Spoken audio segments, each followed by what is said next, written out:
This old guy DIY video has to do with replacing the draft induction fan on a gas furnace. So a couple days ago, a hot chick that I know got home from vacation and her house was pretty cold. So she called and asked me if I'd stop and take a look at it. So I went down to the furnace and I found that this unit was humming. When you put your hand on it, it's hot, but it would not rotate. And when I removed it from the furnace itself, I could stick my finger in here and I can move the fan, but it's very difficult. It's as if you were dragging your feet through mud. I got the information I needed here from the motor, so I knew what I was going to replace. I went online and I found that the best option I had online with a one-day delivery was Supply House out of Chicago, and we're in southern Michigan here. Once I understood my online options, I called a friend in the HVAC business and asked who he would recommend I talk to that may have it locally. So I made a couple of calls. Nobody had it locally except for one guy who was 40 miles away, and he wanted $500 for this part. And I got it from Supply House, delivered to the house one day later for $300. So for $200, I convinced her that if she just ran with a Mr. Heater propane heater through the night, she'd be just fine. Gladly, the weather outside was mild, so it was no issue. And it's about 3 o'clock in the afternoon right now. This unit just showed up. The unit I'm replacing had made it 32 years, and unsurprisingly, the connections at the end were a little bit different. These were the wire ends that came with the new unit. I wanted to use this fitting from the old unit, so I just clipped them off. I used wire nuts, little zip tie to hold the thing kind of tight. Now I'll go downstairs and install it. And this little overheat sensor was on the old unit. It was mounted right there.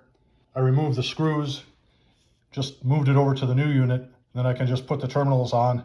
We'll be back in action there. Another important thing is this seal. So this is the seal that was on the old one. I pulled it off of the old one and I'll put it on the new one. This is drawing the combustion gases away from the furnace and discharging them out of the house. So you want to have a nice tight seal here so the stuff doesn't leak. The furnace is tucked back in here. And this is where the draft inducer sits. And the discharge connects right here. So it should take me about 7 minutes to install it, and I'll be right back with you. It took me about 3 minutes to install it.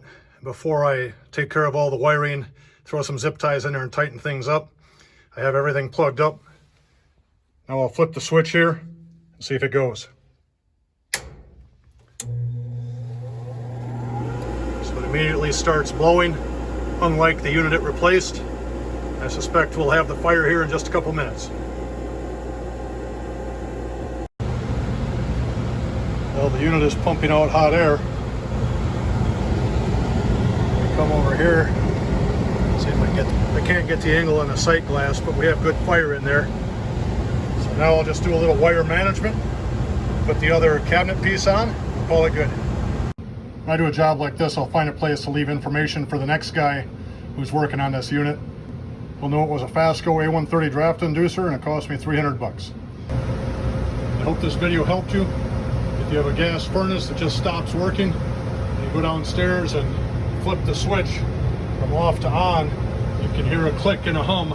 It may well be the draft inducer motor has failed. This one apparently made it 32 years, so it costs about $9 a year. If you can get the same life out of this next one, everybody will be happy. On a side note, when it comes to HVAC stuff, if you have never dealt with Supply House, I suggest you look them up online. They're located in Chicago. If you order before 3 o'clock in the afternoon Central Time, they'll ship the same day. And they have a great return policy.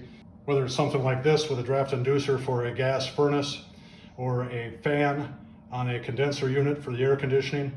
I also purchased the yellow underground gas line that you may have seen in my other video, and buying from them was about 40% less even after delivery than buying from a local big box store.